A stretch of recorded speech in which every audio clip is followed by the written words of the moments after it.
100।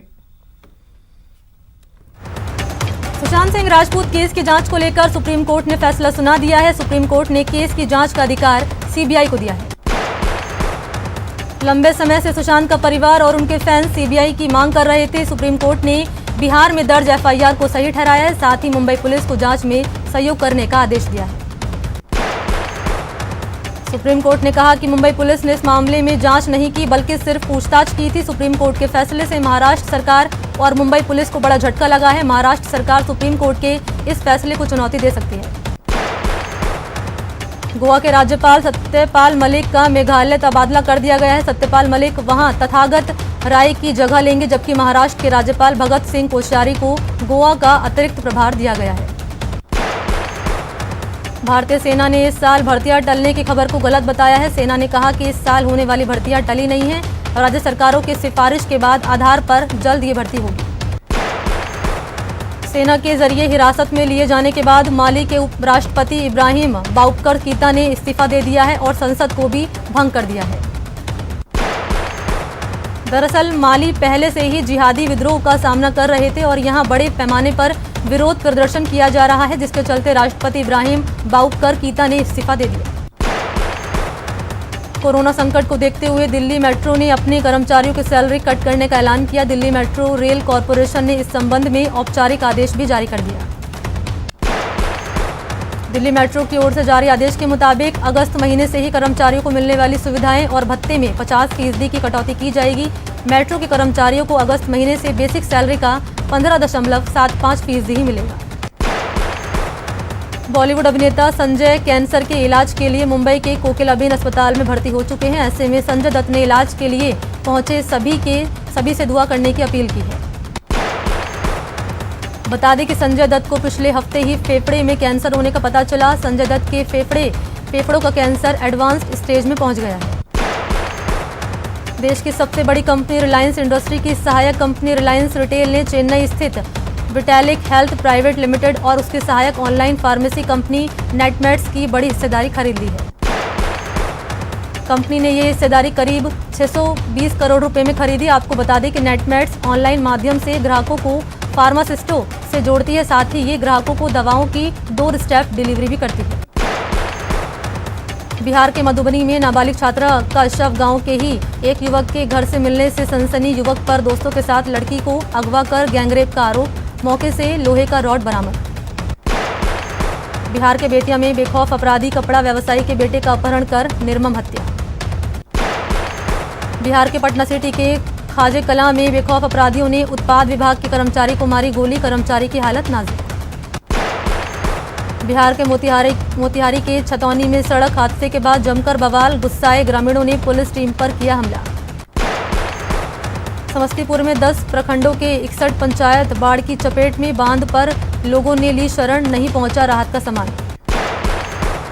बिहार के छपरा के तरैया में एक मकान बाढ़ के पानी में समाया। 10 सेकंड में पानी में समाया मकान को पहले करा लिया गया था खाली। झारखंड के जमशेदपुर के सिद्धगौड़ा थाना क्षेत्र में घर के छत से कूदकर एक युवती ने की खुदकुशी, इंटर में पढ़ रही थी छात्रा। झारखंड के गोड्डा के दुबराजपुर गांव में नदी में डूबने से बुजुर्ग की मौत, खेत जाने के दौरान फिसलकर नदी में गिरे। झारखंड के कोडरमा के झुमरी तलैया में बेलगाम ट्रक ने ड्यूटी पर तैनात होमगार्ड जवान को कुचला, जवान की मौके पर ही मौत। झारखंड की रांची पुलिस ने नशे के बड़े कारोबार का किया पर्दाफाश, नारकोटिक्स विभाग की टीम ने करीब 15 लाख के गांजे को पकड़ा। एमपी के उमरिया के जिला अस्पताल में गंदगी का अंबार, मरीज और परिजनों को हो रही है परेशानी। एमपी के दतिया में सर्राफा व्यापारियों ने बंद रखी दुकानें, सोमवार को हुई थी लूट की वारदात। एसपी ने अपराधियों की जल्द गिरफ्तारी का दिया भरोसा। एमपी के बुरहानपुर में अतिक्रमणकारियों ने वन विभाग की टीम पर किया हमला, डिप्टी रेंजर समेत 2 हुए जख्मी, अवैध कब्जे को हटाने गई थी टीम। एमपी के आगर मालवा में पुलिस ने बदमाशों का निकाला जुलूस, वीडियो हुआ वायरल, वाहन चोरी की आशंका में पकड़े गए थे अपराधी। एमपी के आगर मालवा में अनुसूचित जनजाति के साथ हुई मारपीट की घटना ने पकड़ा तूल, अनुसूचित जाति आयोग ने लिया संज्ञान, नलखेड़ा प्रभारी के आयोग ने जमकर लगाई लताड़। एमपी के दमोह में नाले में बहे 3 युवक, 2 की स्थानीय लोगों ने बचाई जान, 1 व्यक्ति की तलाश जारी। एमपी के उमरिया में बारिश से उफान पर नदियां, कई गांवों को जिला मुख्यालय से टूटा संपर्क, जनजीवन बुरी तरह से प्रभावित। एमपी के जबलपुर में जल जमाव को लेकर कांग्रेस का प्रदर्शन, स्मार्ट सिटी दफ्तर का किया घेराव, भ्रष्टाचार के लगाए आरोप। एमपी के इंदौर में कोरोना प्रोटोकॉल का पालन नहीं करने वाले मंत्री तुलसी सिलावट पर कांग्रेस के सवाल, कांग्रेस ने की मांग, मंत्री के संपर्क में आने वाले लोग कराए जांच।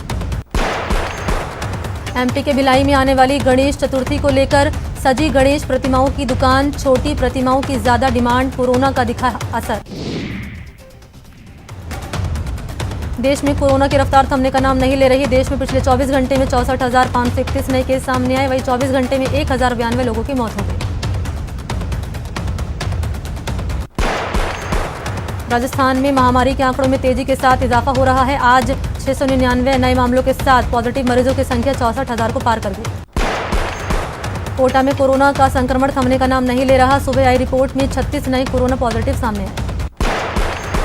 कोटा में निरंतर कोरोना का आंकड़ा बढ़ता ही जा रहा है। कोटा में कोरोना पॉजिटिव मरीजों का आंकड़ा 4,000 के पार पहुंच गया।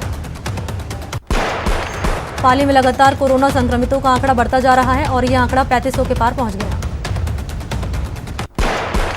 राहत की खबर यह है कि इनमें से 3,073 मरीज ठीक हो चुके हैं और जिले में 393 एक्टिव केस।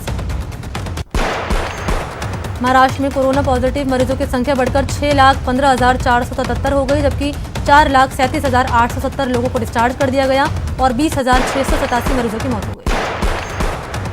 उत्तर प्रदेश में कोरोना पॉजिटिव मरीजों की संख्या बढ़कर 1,62,434 हो गई, जबकि 1,09,607 लोगों को डिस्चार्ज कर दिया गया और 2,585 मरीजों की मौत हो गई। तमिलनाडु में कोरोना पॉजिटिव मरीजों की संख्या बढ़कर 3,49,654 हो गई, जबकि 2,89,787 लोगों को डिस्चार्ज कर दिया गया और 6,007 मरीजों की मौत हो गई। दिल्ली में कोरोना पॉजिटिव मरीजों की संख्या बढ़कर 1,54,741 हो गई, जबकि 1,39,447 लोगों को डिस्चार्ज कर दिया गया और 4,226 मरीजों की मौत हो गई। आंध्र प्रदेश में कोरोना पॉजिटिव मरीजों की संख्या बढ़कर 3,06,261 हो गई, जबकि 2,18,311 लोगों को डिस्चार्ज कर दिया गया और 2,820 मरीजों की मौत हो गई। पश्चिम बंगाल में कोरोना पॉजिटिव मरीजों की संख्या बढ़कर 1,22,753 हो गई, जबकि 92,690 लोगों को डिस्चार्ज कर दिया गया है।